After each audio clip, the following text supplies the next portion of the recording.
Disclaimer, doll customization is not for children. I am using toxic chemicals as well as sharpened tools. Hello my loves, I'm Susika. Welcome to another episode. In today's episode I am going to make an autumn flower fairy. Let's start. The base doll came without her forearms and hands, so I have to replace them with some spare arms and hands. The skin tone of the forearms and the hands do not match, so I'm going to paint the forearms and hands with golden acrylic paint. This will later look as if the doll is wearing golden gloves. Once the acrylic paint is dried, I take a toothpick and I scratch the paint from the pegs. I then cover the paint with a layer of liquid varnish. I let the varnish fully dry, of course. So this is today's base doll. It is a rare Monster High doll. She has a unique skin tone. It is a shade that is greenish and brown, and her ears are shaped like leaves. I start preparing the doll by removing her earring. I think the doll will suit an autumn fairy very well. Now I cut the hair as close to the scalp as possible. I then bring water to a bowl, then soak the doll's head in the hot water for 10 to 15 minutes. This will soften the vinyl, making it easier for me to remove the head from the neck pack. I take an old screwdriver and I loosen glue and hair roots inside the head, and then I remove everything that is inside the head with needle nose pliers. To remove the printed on face up and the flocking, I take 100% pure acetone. Wear gloves when you work with acetone, as the chemical can dry your skin and irritate your skin. Acetone is also suitable to remove the flocking on the doll's head. After that, I clean the doll's head and body with warm water and soap. I then let everything dry. I have prepared the doll's body with 2 layers of Mr. Super Clear UV Cut Flat Sealant Spray, and now I add pastels to her joints and breasts. I am using red soft pastels which are slightly orange. I use this shade always for natural skin tones, and I think the greenish brown skin tone of this doll will look good with red orange soft pastels too. Once I have added all the pastels, I seal it in with another layer of sealant spray. Next I am working on the doll's outfit. I create a voluminous underskirt with a beige tulle trim. I close the underskirt with a drop of glue.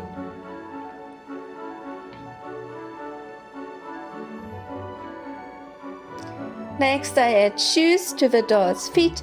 I am using golden sandals.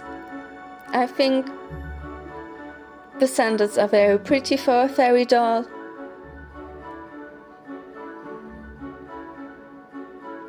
Next I add a piece of brown felt around the doll's hips. This is going to be the base for the flower skirt. I will be using pretty fabric flowers and some autumn decoration which I bought in a local shop. I'm adding fabric leaves to the felt base, creating a base for the flower skirt. I use glue to stick the leaves to the felt. The pumpkin will return later, and the mushroom too. Next I'm going to thread the berry and the leaf branch onto a thick hobby wire, and I will be wrapping the wire around the doll's hips and then close the ends at the back.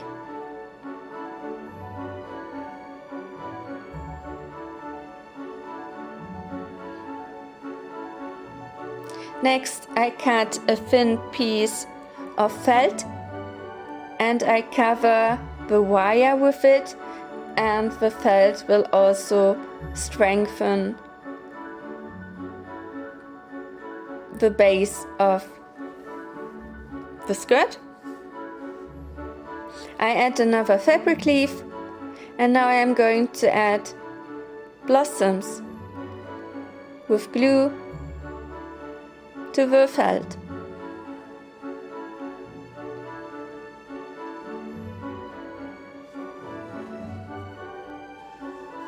I'm using all-purpose glue and I'm trying to work as neat as possible.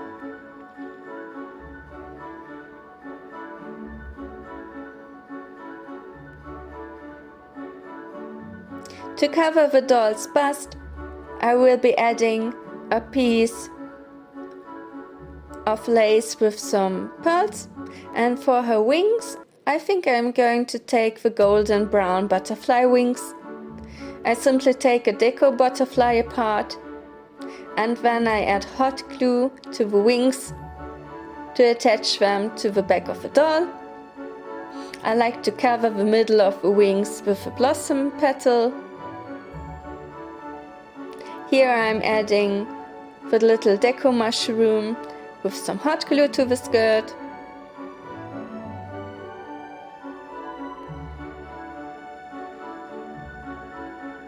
I'm also adding some more petals to cover the wire and the underskirt.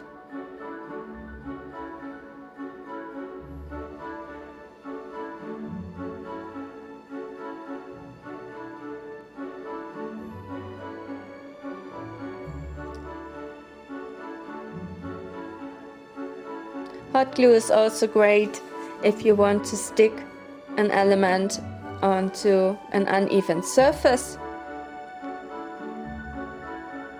Next, I add the forearms and hands I painted golden to the doll's body, and as you can see, I think it's looking pretty, as if a doll would be wearing golden gloves, like I planned. Here I'm adding a necklace to the doll, a little butterfly charm,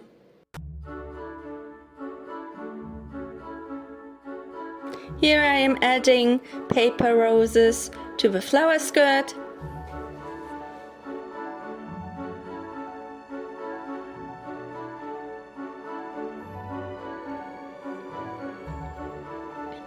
I think they suit the color scheme.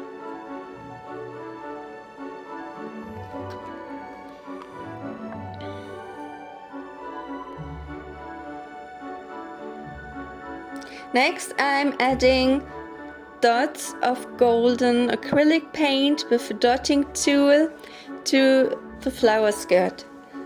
This will tie the colors together.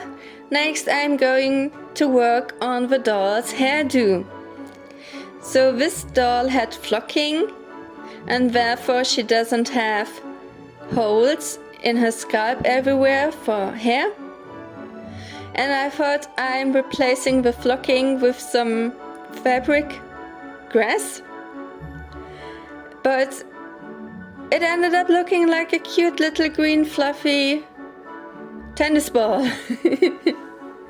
So I decided to not cover the half of the scalp with my grass fabric.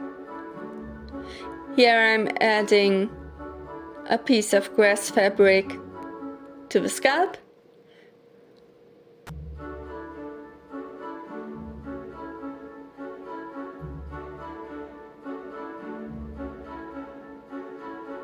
I let the glue fully dry.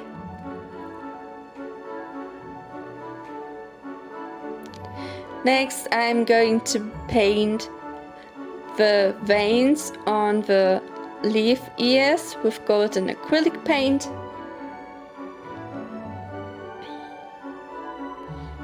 I should have done this before I added the grass fabric to the scalp,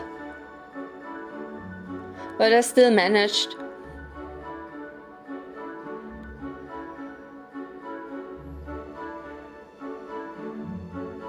I want to highlight the veins on the ears because I think they are very unique and special.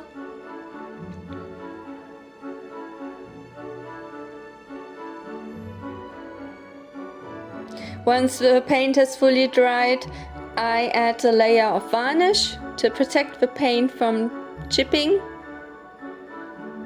And when the varnish hasn't dried yet, I add some golden shimmer. Next, I add thick glue to the rest of the scalp, which doesn't have holes for the hair.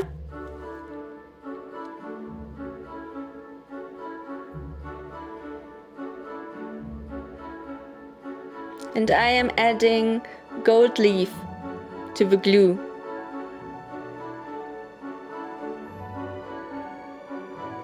I then let the glue fully dry before I continue to work on the head. So I have ordered a new rerooting tool with an entire pack of new rerooting needles, but I accidentally purchased the thin needles and they are very fragile. And believe it or not, I broke the entire pack I just bought of rerooting needles while rerooting half of this scalp. I then used the needle for the rest of the rerooting process, which I had made myself. So this is how the head looks now. The original hairstyle had stripes of hair in the flocked part of the scalp, and I decided to reroot those lines with hair too, and this is what I am doing here. I wanted to give this doll a very unique hairstyle. Here I'm adding hair to the line on the other side of the face.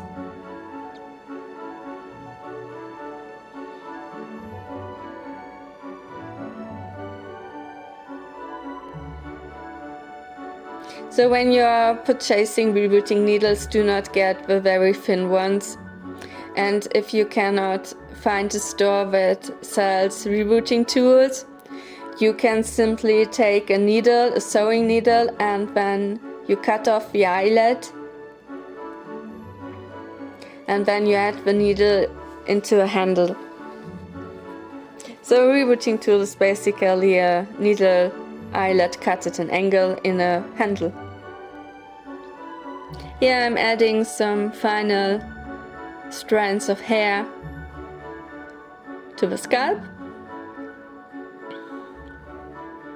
I really love the color of this hair, and it's also very soft. So this is how the head looks after I finished rerooting it, and now I am adding thick glue to the hair roots to secure the hair inside of the head. Simply take a clean brush and then you spread the glue inside the head, covering all of the hair roots. I then let the glue fully dry. This can take 1 to 2 days.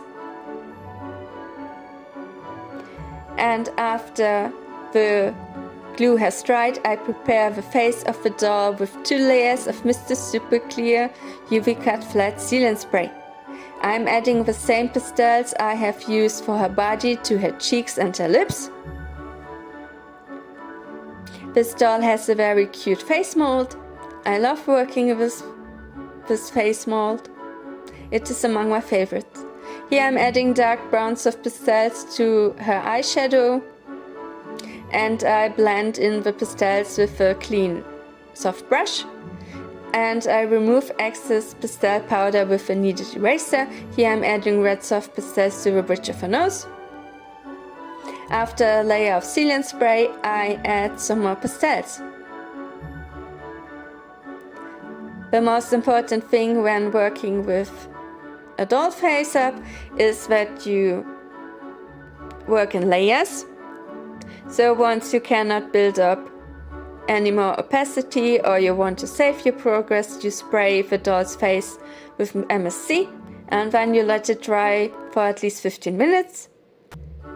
After another layer of sealant spray, I add white pigment to her eyes. I'm using a watercolor pencil for that. You should invest in watercolor pencils by a good brand. For example, I'm using Faber Castell. Here I'm coloring the corners of her lips with a brown watercolor pencil because I want to create gradient lips. You can fix watercolor pencil lines with a wet brush. Here I'm drawing her eyebrows in dark brown. And you can't see that so well in my video, but her upper lip is going to be brown and her lower lip is going to be red. I also added some white highlights to the tip of the nose and in the middle of her lower lip. After another layer of sealant, I add some more pigment to the face up.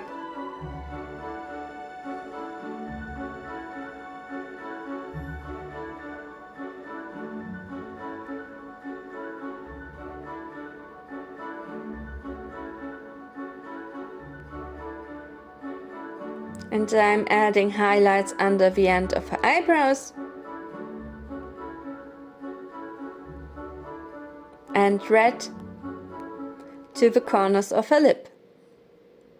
Here I'm drawing the waterline with a red watercolor pencil.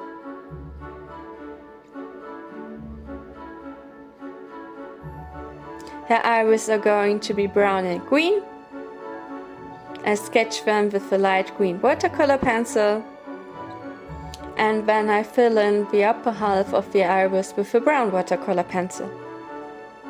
With black, I sketch in the pupils and I add some more white pigment to her sclera.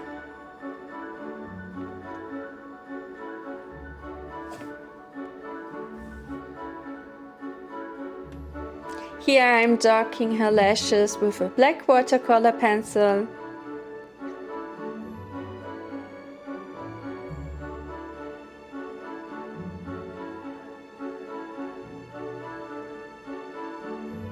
Always use black last. And here I am sketching her eyelashes.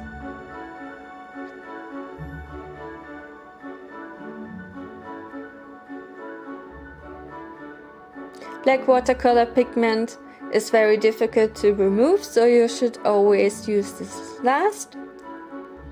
And I recommend sketching the eyelashes first with a brown watercolor pencil and then adding black pigment to them. Here I am fixing the eyelashes with a wet brush.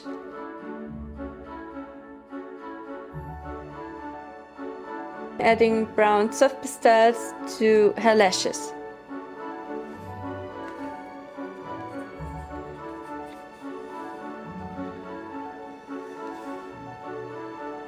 I worked some more on her eyelashes on the next layer.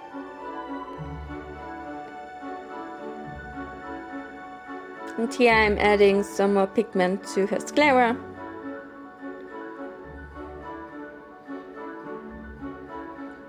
Painting a face up is all about patience.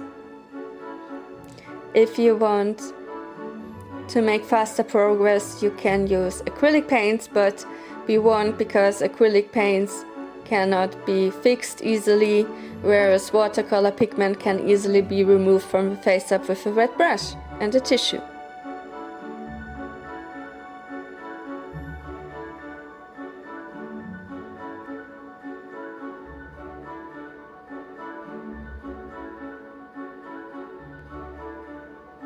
I add some more black pigment to her eyelashes and I outline her iris with black too.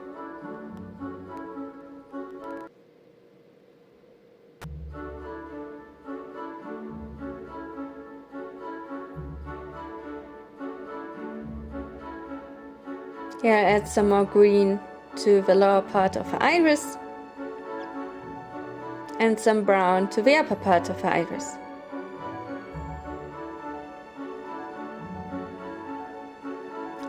Next I am adding freckles with a dotting tool and golden metallic watercolor.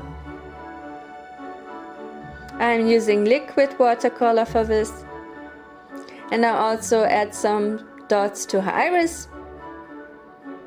The end result is going to be very pretty. I let the watercolor fully dry before I add another layer of sealant spray. And these are the final steps on the face up. I'm adding catch lights with a dotting tool and liquid watercolor paint. And after 2 more layers of MSC, the face up is done. I add varnish to the leaf gold cover scalp. I then heat the neck hole with a hairdryer, and then I carefully reattach the head to the doll's body. And this is the finished doll. I named her Autumn Dawn, the flower fairy. I think she turned out very unique, and I really love her pretty shiny face up. The color of her hair and overall her color scheme turned out very lovely, and I think she looks perfect as an autumn flower fairy. This doll is available in my Etsy shop. Stay safe and be creative!